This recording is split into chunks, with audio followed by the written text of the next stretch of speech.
So why do graveyards have gates?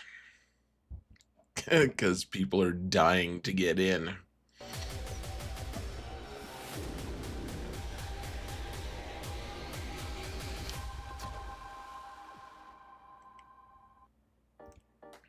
Hello everyone, and welcome to another episode of Zareth Prevails. Today we're going to talk about the best 5v5 offense teams and defense teams. And I'm just going to tell you right now, folks, I'm pretty wiped out. I had a really long weekend, and if you're expecting me to be extremely insightful on these videos, you've come to the right place. Maybe. So I've got an offense video and defensive teams video as always, and the upcoming 5v5 season is going to be crazy.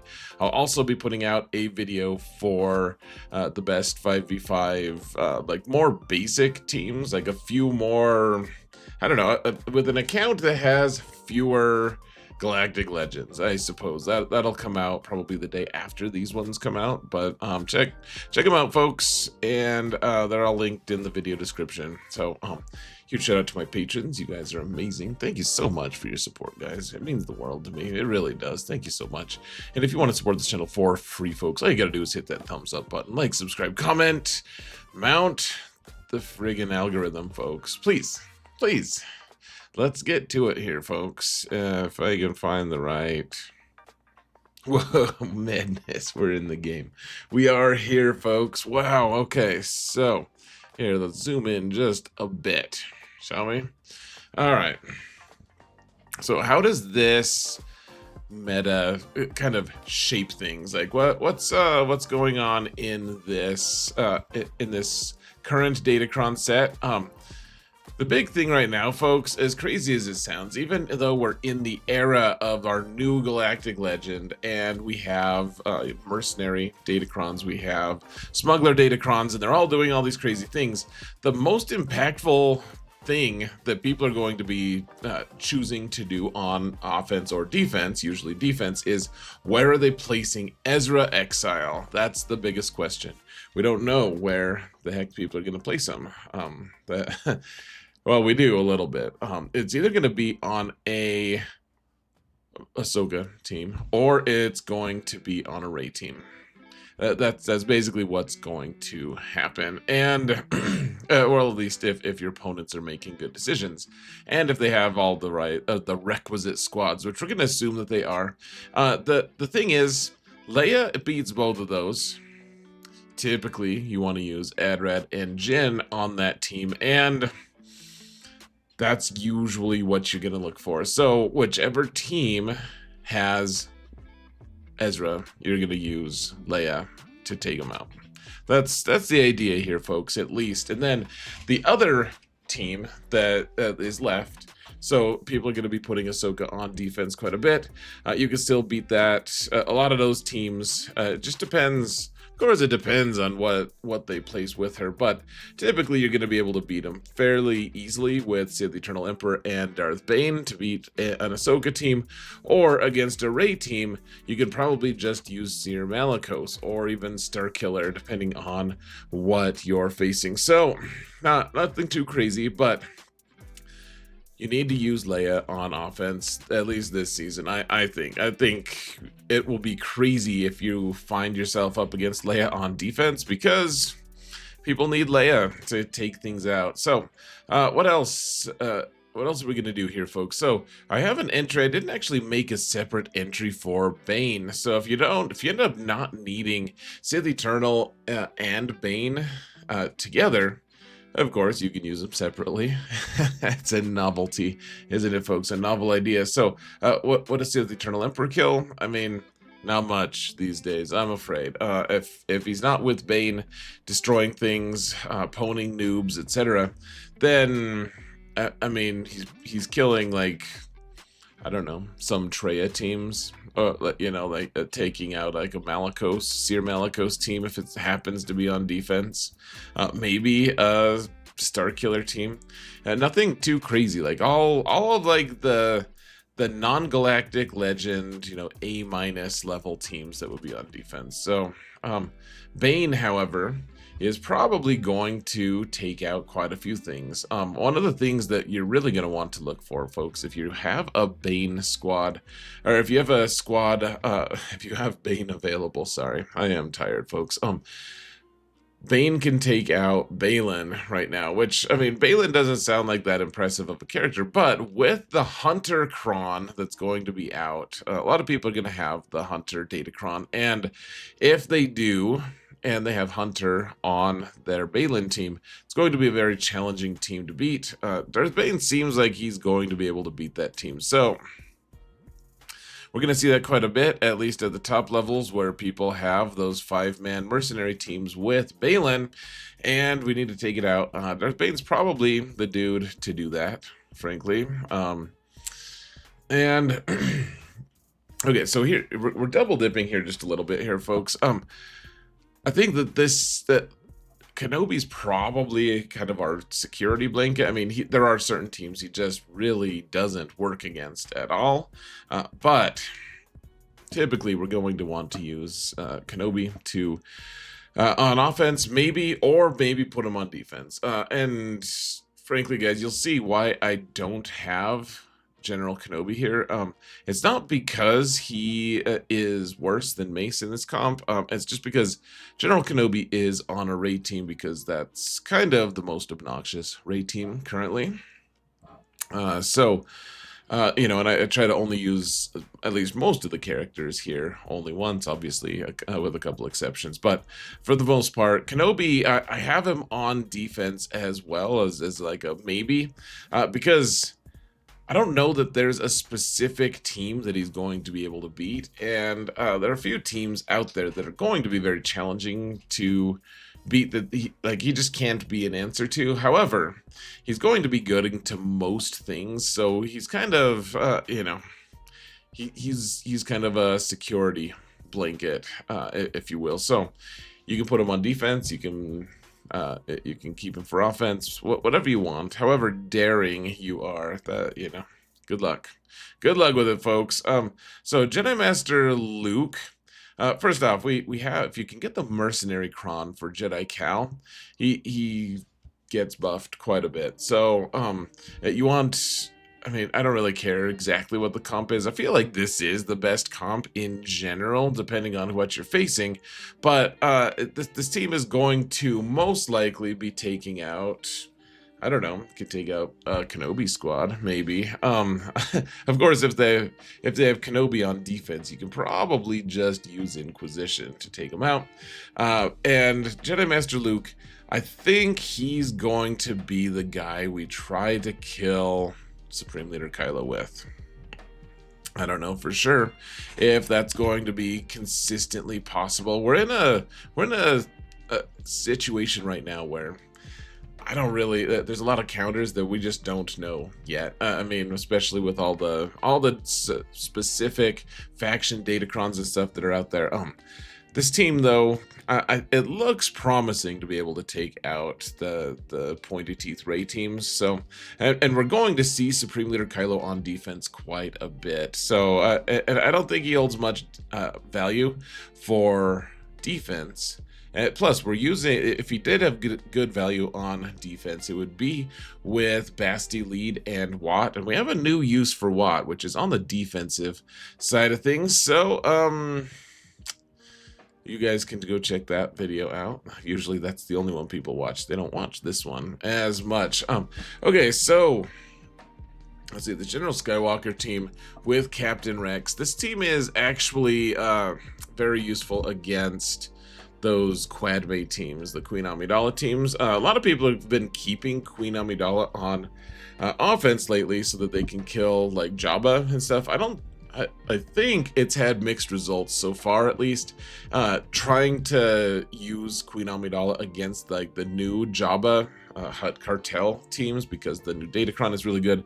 And so my guess is that we're going to see a resurgence of Queen Amidala on defense. I've never taken her off. I think she ends up being really strong because there aren't a ton of teams that can counter it. However, this is probably the cheapest team to counter Queen Amidala, and if they don't place Queen Amidala, then typically we're going to have enough teams anyways, and this can be our backup team to take out something challenging. Who knows what thing. So let's see, Darth Malgus squad here. Nothing too crazy, guys. Honestly, we could maybe put it on defense sometimes if you wanted to put the tank revive thing on them. I mean, that can be fairly obnoxious with them. On offense, what are they going to take out? I mean, nothing too crazy. Probably like Inquisition if your opponent was crazy enough to place them. They could take out a number of, you know, B level, A minus level teams. You know, if you were desperate enough, you could take out like a Star Killer team. You know, these guys do some good work against a lot of those filler teams that we all find ourselves up against. You know, like the Qui-Gon Jinns of the world, and yeah, they do a good job. So, should they be on defense? They could be. They could be. Tell you what, guys, let's send that to the defensive tab, shall we? We'll just duplicate it. There we go. You guys will see on the defensive teams. We won't let on that we did that though in that video. It'll be our little secret. So we've got Inquisition here, and frankly, a lot of people are going to be placing Kenobi on defense sometimes this season because he doesn't have a clearly defined path right now. He just wants to exist. He's just chilling, right? Like there's nothing he has in terms of roles, and so people are going to say, well, I don't really need him anywhere else. I'll just throw him on defense, and that's fine. I'll probably do the same. However, if they do that, then Inquisition do pretty much always destroy Kenobi unless Kenobi has the Datacron advantage in some way, which he doesn't right now. Kenobi doesn't have anything that specifically supports him, and so Inquisition, I think that they're a pretty nice team for offense. If you put them on defense, you start losing to all sorts of really awkward, stupid things. I would just recommend keeping them for offense is just going to be a better choice in general. Now, you may wonder why I've said Balin is going to be on defense all the time and then put him on the offensive teams tab. That's because I don't have Hunter or his Datacron. I would never will have them, and so I think on offense, I think Balin is probably going to end up on offense if he doesn't have the Kron for it, for Hunter. And the reason for that is they get taken out by a lot of things, not just Bane, but also Inquisition is one of them. Yeah, it's not the very best team out there on defense. It can be good on defense. You can throw them on defense if you want, guys. But don't be too surprised if you just get totally owned and destroyed. They do have a mercenary, well, not a mercenary Kron. They have or is it a mercenary Kron? It is, yeah. I'm just going crazy, folks. Yeah, this team can do pretty good on defense, but I would say on offense, I'm more curious, like what can it beat? One of the things that I like for it to be on offense for is if they have an Ahsoka team with Fulcrum on the team with the Fulcrum Kron. It's a really good Kron, and it stops a lot of nonsense from happening to that squad. But Balin he becomes the nonsense that happens to that squad. So I would say in general, this team is probably going to end up being more of an offensive team. Just like I typically recommend people keep Seer Malicos for offense, I think in general, keeping Balin for offense is going to end up being the best thing. He doesn't have any like really pre-established, really strong things that he does, like teams that he just destroys or whatever, but we'll get there as a community. We'll do it together. We'll use the Force. That's not how the Force works. I realize.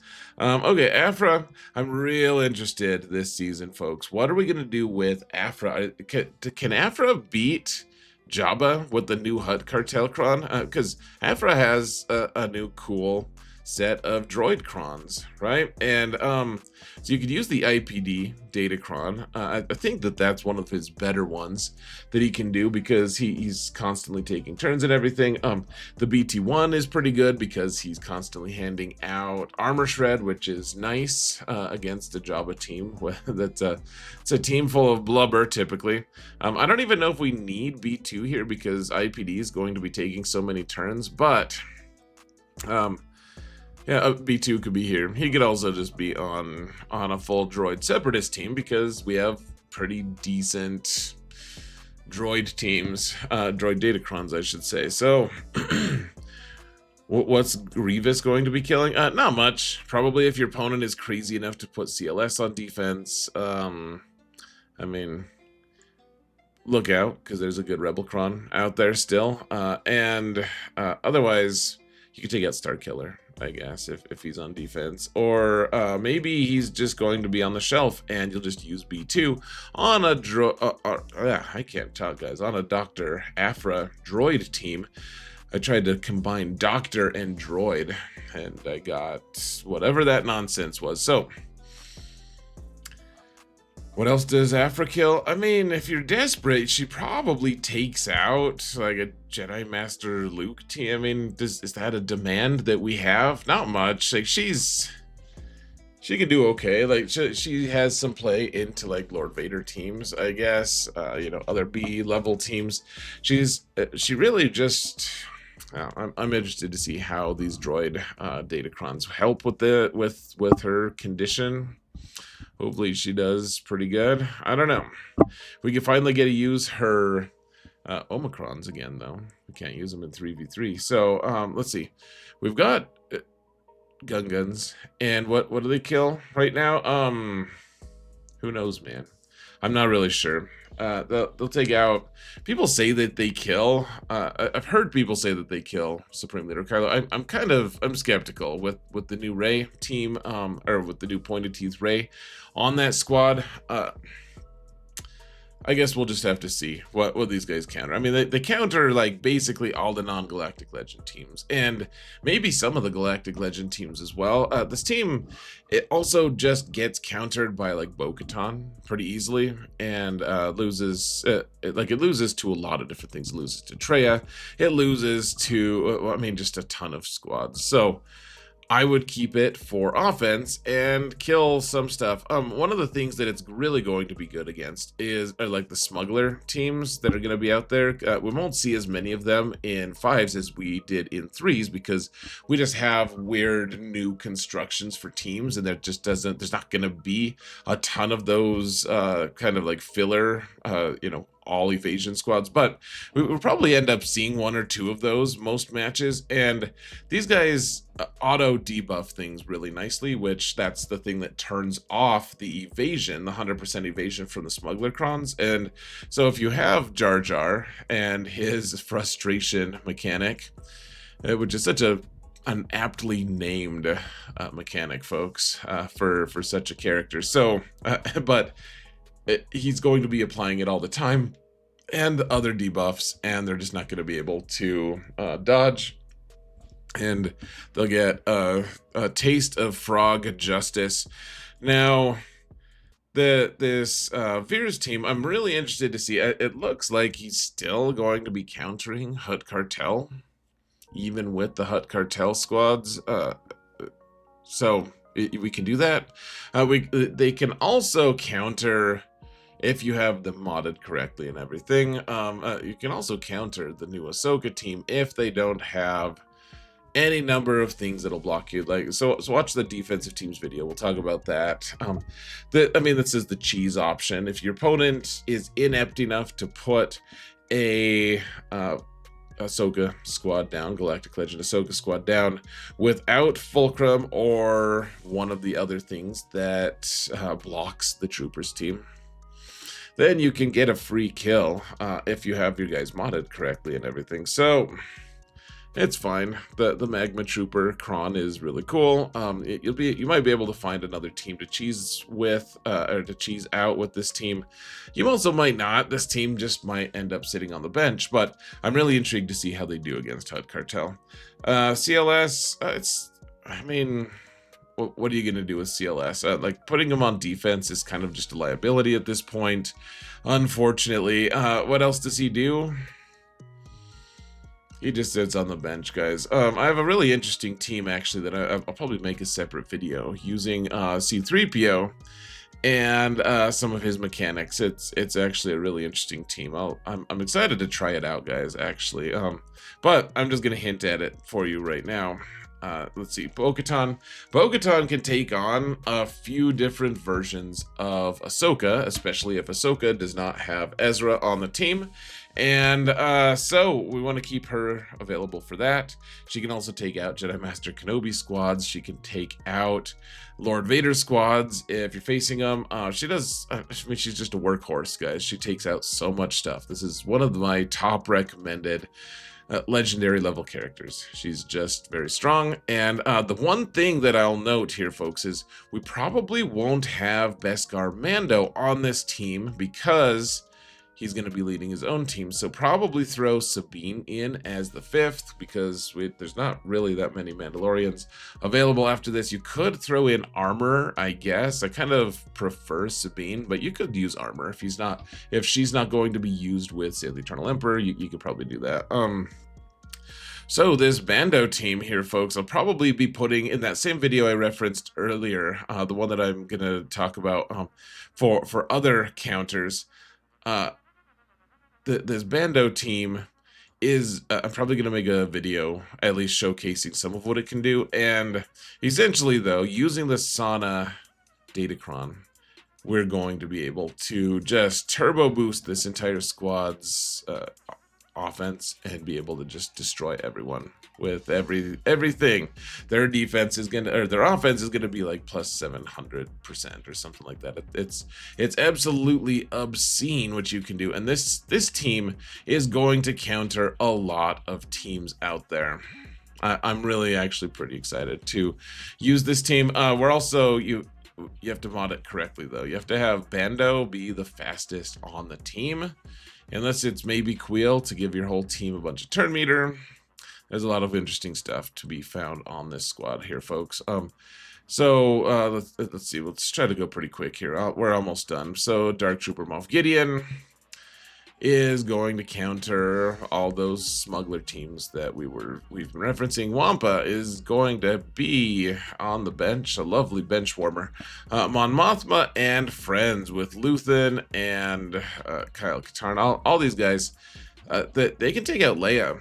Actually, if you know how to do it right, they can do some cool stuff. They can actually they go before Leia a lot of times. Well, I'm trying to think now. I don't remember. You can make them really fast, though.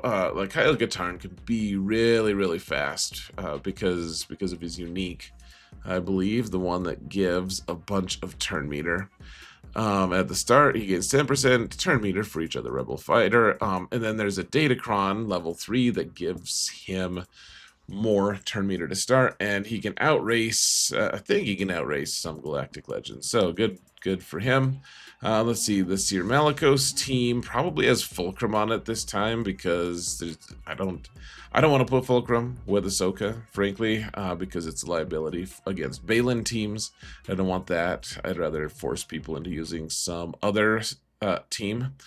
And so maybe if instead on Pointy Teeth Ray squads, maybe we could put First Order Stormtrooper on the squad instead of Kylo Ren unmasked, and then throw Kylo on this squad instead, just so we have a pre-taunt, which is nice. Probably try to tackle at least, either teams that need that kind of rely on revives, or I mean, depending on what Rey comp they have, this is a good backup team at the very least. Even if you're using Leia to kill a Rey team with Ezra, this is a good break in case of emergencies kind of team. Break glass in case of emergencies. Starkiller probably kills Jabba sometimes. I don't know. I kind of foresee this squad as not being used that much on offense, honestly, guys. This season, we'll have to see, but he's more and more irrelevant against certain Datacron squads. So, otherwise, we have Night Sisters who are gonna ride the bench, and then finally, last but hopefully not least, guys, I am really interested. What the hell is Karth and his Zalbar Omicron team going to do? I'm very intrigued. I probably will keep it for offense. You guys can come watch me on.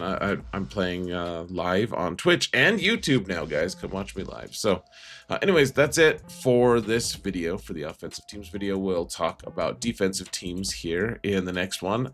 And yeah, we'll call it good here, guys. Thank you all so much for watching. And remember that in all things, Zareth prevails. Take care, folks.